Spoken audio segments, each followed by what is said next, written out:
ठाकुर की जय। प्रेम से को श्री कृष्ण चैतन्य प्रभु नित्यानंद श्री अद्वैत राधा शिवसदि गौर भक्तवृंद की जय। समावेद भक्तवृंद की जय। गौर Premanand Hari all glories to the assembly. All glories to the assembly. All glories to the assembly. All glories to Shri Shri Guru Shri Guru. Glories to Shri Guru.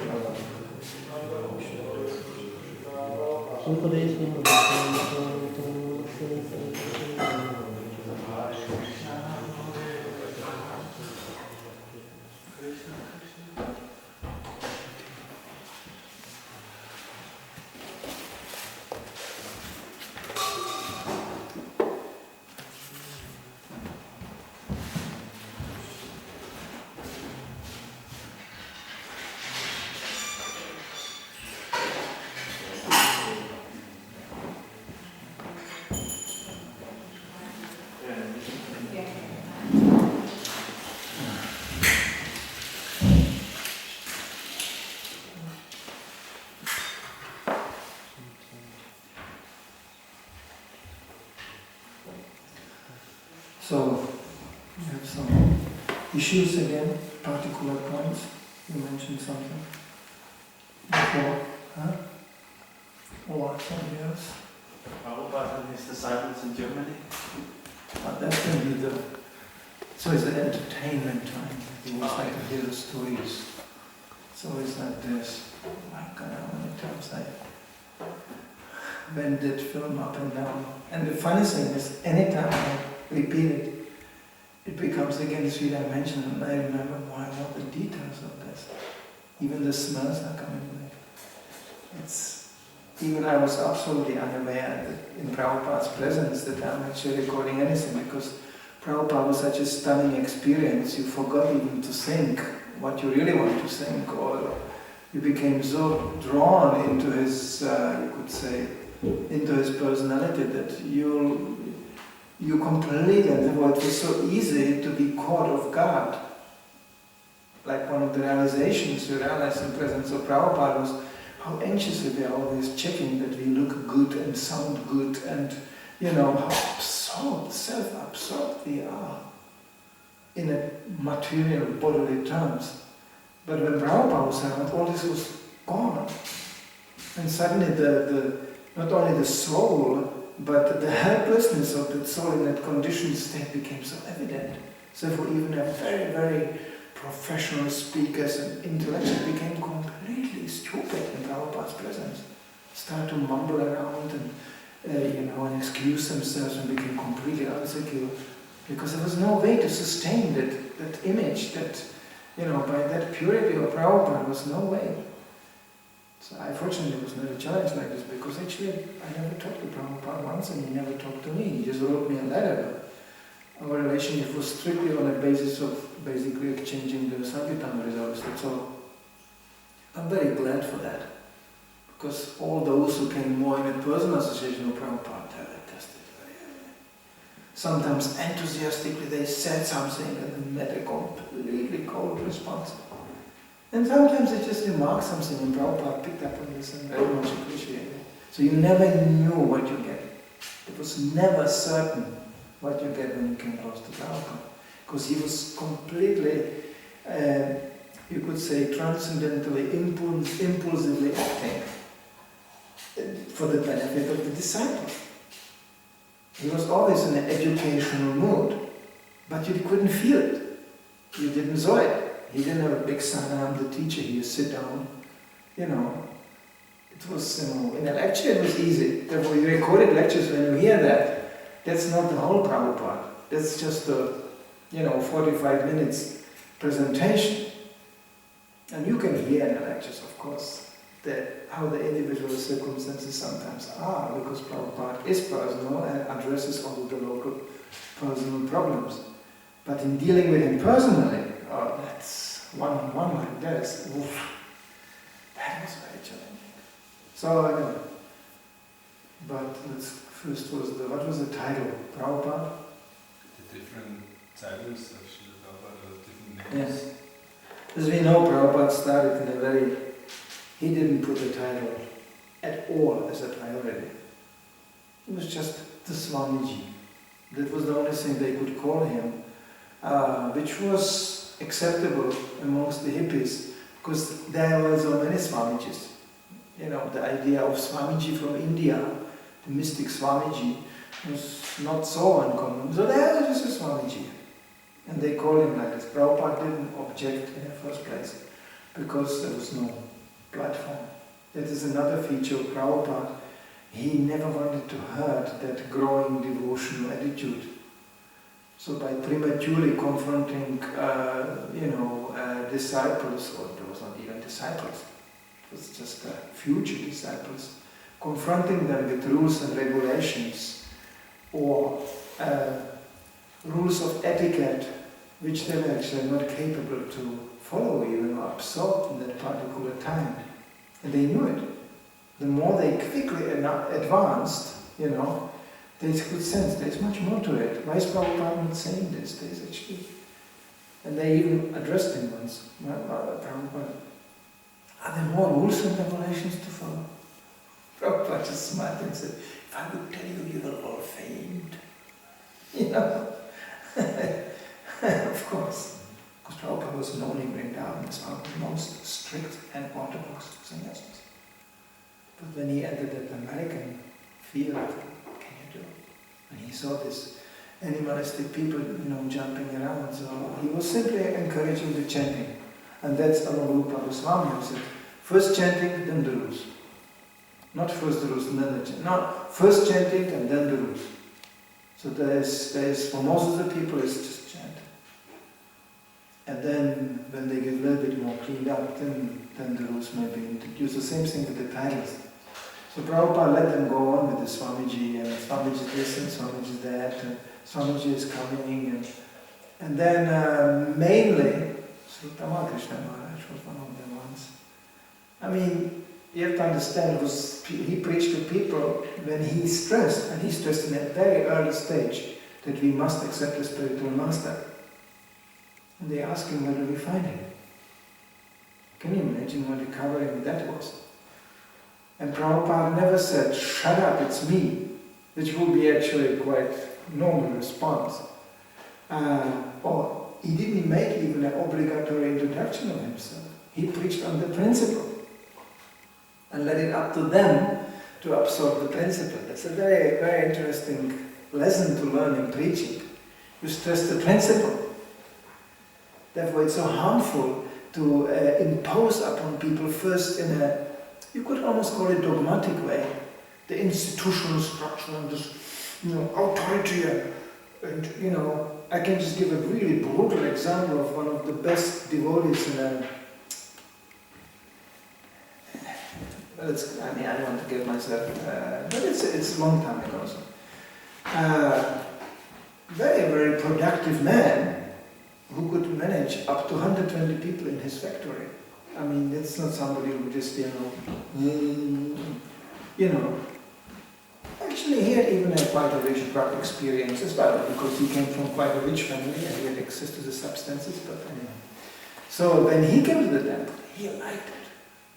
He saw the devotees and he could immediately see the purity and he thought this would be a very nice thing.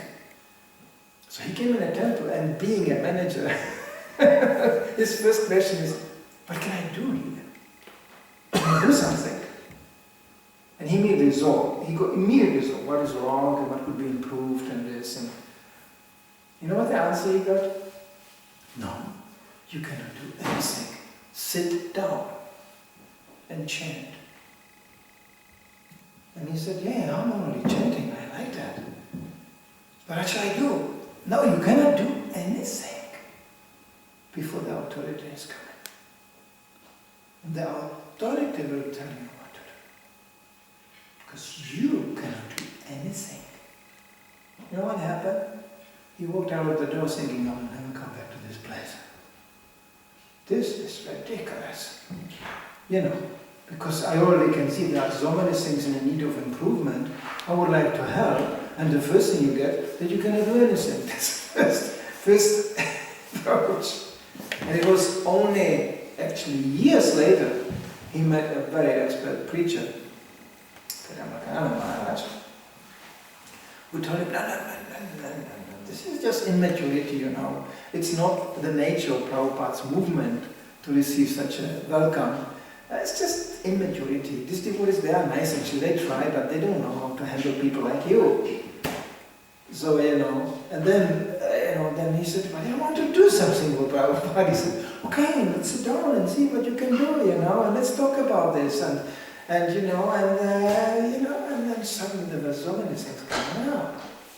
Until today, actually, he's mainly, even his business is not so well, but he's still the major force behind the temple.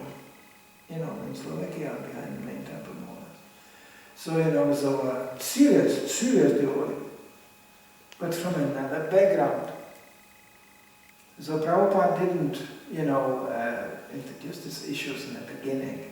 He just wanted the devotional attitude to come out. And Swamiji, not Swamiji. Later on, yes. As soon as devotees, and very quickly, 1-2 years later, they grew up more, then Swamiji was not flying. And they found out on their own. Actually, all these Mayavadis coming around, there are Swamijis here, though. Prabhupada is unique, so, and it came about book publication. Through the book publication it came. Where Prabhupada insisted that not only it's His Divine Grace, A.C. Bhaktivedanta Swami Prabhupada, but the founder Acharya. They never heard this one before. I said, Prabhupada, in the first publication we you don't find that. It's even a first, and it was a small print, fortunately, it was not. But I think there's the first edition of Bhagavatam, they just written the Prabhupada. It's written by Prabhupada. Because the devotees didn't even know that even the word Prabhupada is not that personal. It's actually showing a karibo of a devotee, the one at whose lotus feet so many Prabhus are sitting. But it doesn't really, it's not monopolized by a particular person. So Prabhupada started to educate them to that actually, as we are now representative of this institution, me as the head of the institution has to be addressed like this. That was the official issue. And then it started with this. Prabhupada didn't like the Swamiji, I don't know exactly, I wasn't there, but it just got dismissed. Devotees automatically replaced it by Prabhupada, in Prabhupada's state. That was very personal. Prabhupada was considered Prabhupada very personal and got very connected to Prabhupada. Even in Prabhupada letters, I just read one, you find writing to his godbrothers about our Prabhupada, meaning Bhaktisiddhanta Maharaj. Unfortunately, in Gaudiya Math kind of established that this Prabhupada title is only for Bhaktisiddhanta. So they found later on that Prabhupada is addressed like this, and they found it like inappropriate and offensive to Bhaktisiddhanta Maharaj. It's not shastically correct. It's just shows the kalipa of a devotee. It's entirely justified to be used for Prabhupada.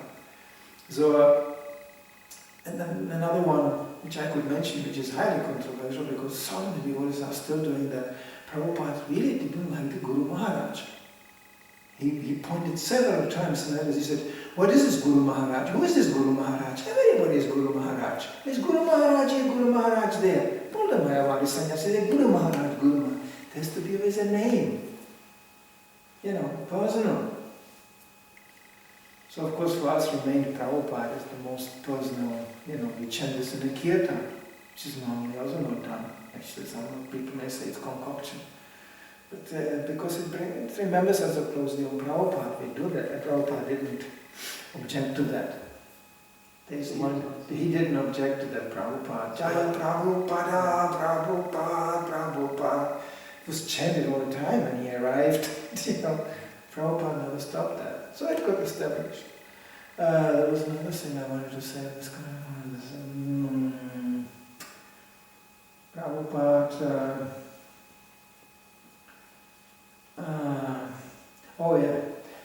I woke up first to the fact there will be never a kirtan started without glorifying Prabhupada first.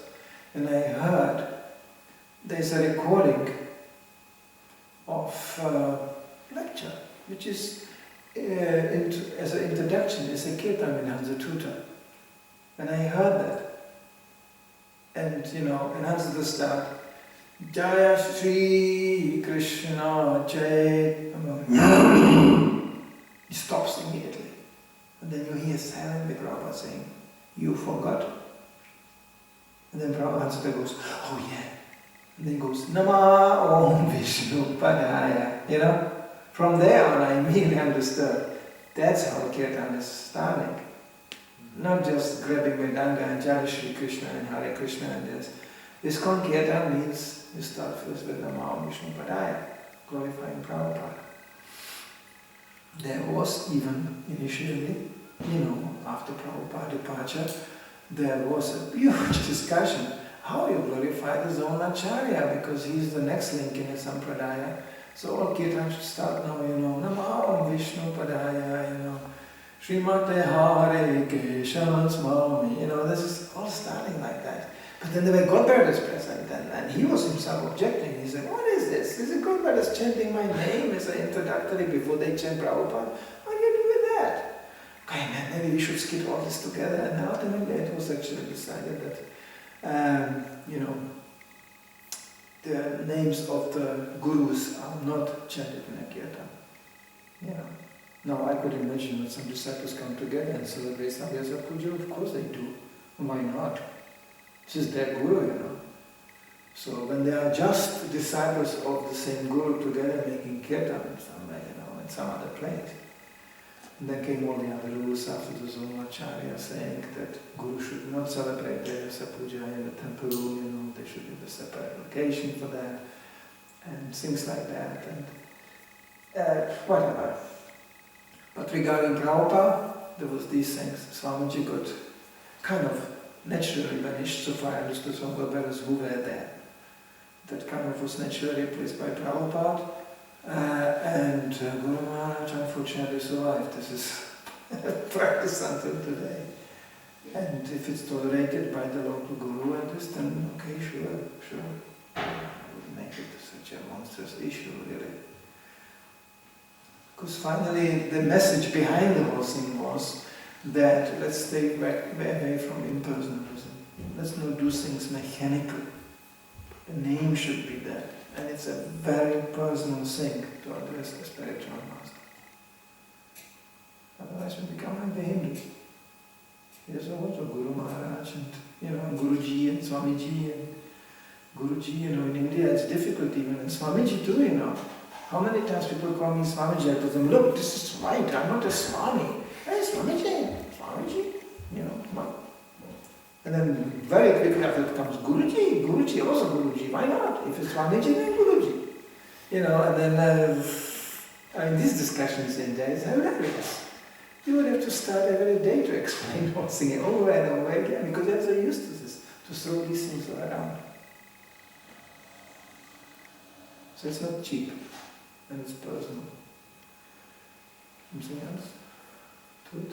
I just have one detail in the Bhagavatam Srila Prabhupada. He writes that Bhaktivedanta was first awarded to the Vaishnavas.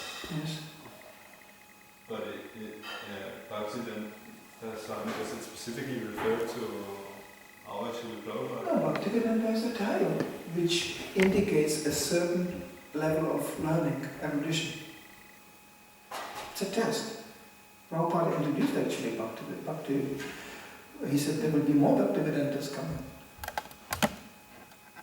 I don't have the letters now, but he exactly defines, Bhakti Shastri, and then there's Bhakti Vaibhava, and then there's, and then you have to have all these titles, then you make all this test to have Bhaktivedanta. He was awarded the title because of his erudition and because of his learning by Godbrothers actually, not by Bhaktisiddhanta, by Godbrothers. By the time Bhaktisiddhanta Maharaj was already gone. Do you remember where it's mentioned with this Prabhupada he asked him to sing this? I just heard it tell you. I cannot tell you exactly the date and this. It's recorded. It's recorded. I think it's just a normal Prabhupada lecture, which suddenly you have this in front. One of the Prabhupada lectures is this incident built in. That's how I came across that. But I don't have it. I hope I go again to this Prabhupada lectures again and again. I doubt it will come. It's really, if you have time, it's really nice to hear Prabhupada's lecture in a chronological way. You go through the whole thing and then you start again. And again and again, and every time you discover joyous. I had a very strange period in my life where I was for 5 months alone, completely alone. And the only one who was with me was Prabhupada in the form of his words. So I don't know how many, you can take 45 minutes, how many lectures I heard from 8 to 10, non-stop. And I had a little notebook, diaries, I just wrote down on the issues. Prabhupada's lectures divided in issues. If you want to hear about something what Prabhupada said in this, I have it in my conference. I think I dropped it there at the sink. You know, what Prabhupada said and what stuck to my mind at that point. I can give you guarantee when I hear the second time and third time and fifth time, I will find another list of priorities where I can extract, because you always hear that, what is actually feel most relevantly to you. So it's endless almost. But it's really fun to do that if you have this facility, because you can tell with Prabhupada. It's like a Lamrita being relived. You can live again. You can go from LA to Caracas, and from Caracas to this, and you travel with Prabhupada around the world like this. And you can see how Prabhupada picks up different moods, sometimes in different locations.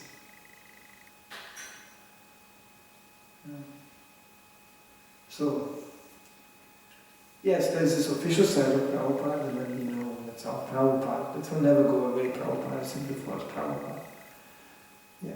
Yeah. But that's for us, but in the public, how did Srila Prabhupada want us to present him? It depends on how big the public was. The bigger it was, the more official the title should sound. Especially in India. In the West, it's difficult.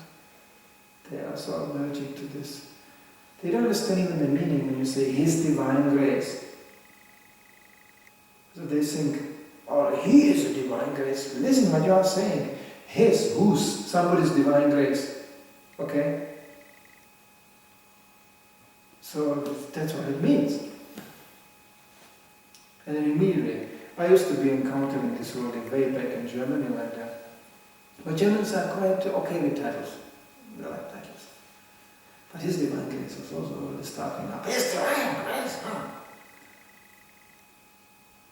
First, it's not His grace, it's His Divine Grace. He is graced by, and He is translating the grace. You can also do that. You can be also do His Divine Grace. Why are you so upset? When you are qualified, you can be His Divine Grace. It's for everybody. It's not just for Him. I mean, as soon as you say it's not just for Him, they kind of cool down. Yeah, it's just because He is carrying on with the grace. You are also graced by somebody all the time. Graced by the wife, and graced by the dog, and graced by somebody. So you are also graced by somebody. We always need some grace coming down on us. Is it true or not? Most sober people, they agree with that. But if somebody is totally envious, you will get upset about whatever they say. This is the kind of people, like one reporter said, Prabhupada cannot be pure devotee because he needs glasses. This is because you judge purity on the level of the bodily, through the body. That means all pure devotees don't need glasses. Great. Prabhupada was very cool on this when he was challenged like this. He said, yeah, pure devotee, you forget glasses. I said, what do you think? Well, I don't know, I'm asking you. And Prabhupada said, so you're asking me. Well, how can you judge if I'm right or wrong? I mean, how can you believe me? Then the reporter really cooled down. And he said, well, I guess I have just to accept what you say. Prabhupada said, will you accept what I say? In a few minutes he had him cornered. And the arrogant guy said, well, I guess I have to, yeah. Then I'm telling you, I'm pure devotee, I'm remembering Krishna 24 hours a day. Thank you very much. It's beautiful what Prabhupada did. Especially with reporters, when you listen to Prabhupada's interviews, it's fun. Because they're always arrogant, more or less. Only Indian reporters, those Indian and Prabhupada gives interviews to Indian newspapers, they are very humble. But otherwise, Western reporters are just so puffed up. So Prabhupada had a way to deal with them. Swamiji, how big is the movement? Oh, so this is as big as you can say. Thank you. Prabhupada, Swamiji, why are you driving such a big car? Prabhupada said, other Americans, I'm a guru of the Americans. Other Americans are poor, they cannot afford a big car for a guru. That went straight home because Americans are of course not poor, they can have the biggest car.